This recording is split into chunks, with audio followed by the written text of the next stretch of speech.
आसुछि महाशिवरात्रि।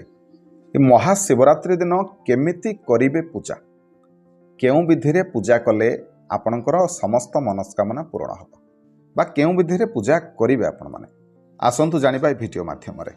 नमस्कार, मु मनोज दास स्वागत आपण मानकु आजिकार ई भिडियो रे। आपण मान तो समस्ते मंदिर जाउथबे, घरे भी पूजा करथबे, मंदिर रे भी जाइकी पूजा करथबे, सकाळे जाउथबे, संध्या समय रे मध्य जाउथबे, संध्या समय रे जाइकी दीप लगौथबे एवं उजागर होइकी दीप मध्य चालुथबे। तबे कौन रही यार पूजन विधि, केउं विधि रे पूजा करिबा दरकार जानिबा पई भिडियोटी को शेष पर्यंत देखंतु। तबे केमिति करिवे पूजा महाशिवरात्रि दिन।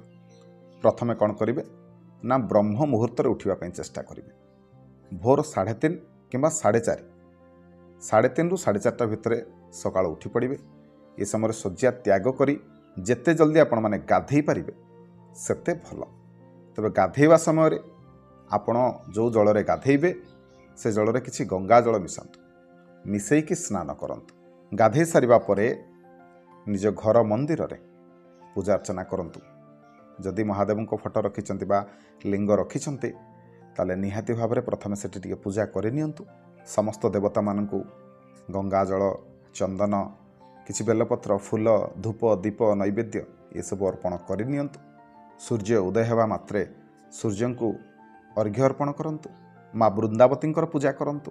तेबे मने रखंतु पूजा करिबा समय आपणकर मुह पूर्व दिग को हबो, नचेत उत्तर दिग को हबो।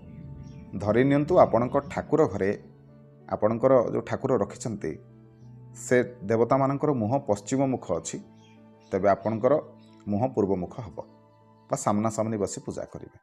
नचेत उत्तर को मुह रखिकी मध्य आपण माने पूजा करि परिबे।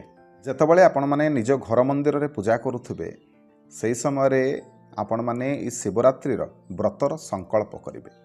संकल्प करिवे जे भगवान मु ई शिवरात्रि रो व्रत को करिवा पई जाउछि, मु जेमिति याकु सुरखुर रे ठीक भाबरे करि पारे सेतिकी शक्ति मते दियो। याकु मन रे चिंतन करी निहाती भाबरे प्रथमे संकल्प करिवे। जे कोनोसी कर्म पूर्वरु प्रथमे संकल्प आवश्यक। एई दिन ए शिवरात्रि दिन आपण माने ओम नमः शिवाय एई मंत्रर 108 थर जप करबा आवश्यक। जदि माळ गड़े पारिले बहुत भल। तबे एई शिवरात्रि दिन संपूर्ण भाव में उपवास करबा उचित। आपण जदि सक्षम ताले निहाती भाव में ए व्रत दिन उपवास करंतु, जद्वारा कि आपणकर मंगल हब। ठीक सेहीपरि संध्या समय रे महादेवंकर शिवलिंगर पूजन करंतु निज घरे। जदि आपण माने शिवरात्रि दिन कोनोसी मंदिर जाइकी दीप जालुछंती ताले से मंदिर रे जाइकी पूजन करंतु एवं दीप जालंतु। जदि मंदिर जाई पारु नाहंती ताले निज घरे महादेवंकर पूजा करंतु। अभिषेक ठु आरंभ करी नैवेद्य पर्यंत महादेव को अर्पण करंतु एवं सेठी आपण माने दीप जाली परिबे। आउ जदि आपण माने जो 4 प्रहर पूजा हुए शिवरात्रि दिन, जदि 4 प्रहर जाक आपण माने निज जो शिवलिंग रखिछंती जहाँ को पूजा करिछंती संध्या समय सेठी मध्य 4 प्रहर जदि भोग आपण माने लगेई पारले ताहले बहुत भल। तबे से पूजन समय रे महादेवंकर ए 8टी नाम को निहाती भाव में सेठी स्मरण करंतु बा पाठ करंतु। तबे कौन से नाम गुड़िक? भव, सर्व, रुद्र, पशुपति, उग्र, महान, भीम एवं ईशान ये नाम गुड़िक निहाती भाव में पाठ करंतु। ये नाम गुड़िकर उच्चारण करंतु एवं प्रत्येक नाम अनुसार थरे लेखा गोटे फूल ठाकुर पाखरे अर्पण करंतु। जेते फूल आपण माने से दिन महादेव को अर्पण करि परिबे सेते भल। एवं ता सहित जदि केतकी फूल आपण माने महादेव को अर्पण करंती ए शिवरात्रि दिन ताहाले मध्य बहुत शुभ हुए।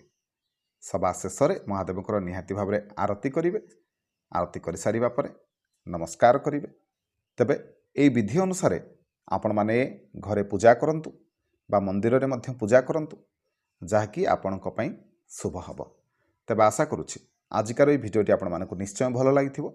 जदि भिडियो भल लागिथाय भिडियो को लाइक करिवे, शेयर करिवे, चैनल को सब्सक्राइब करिवे। रहिली ओम नमः शिवाय।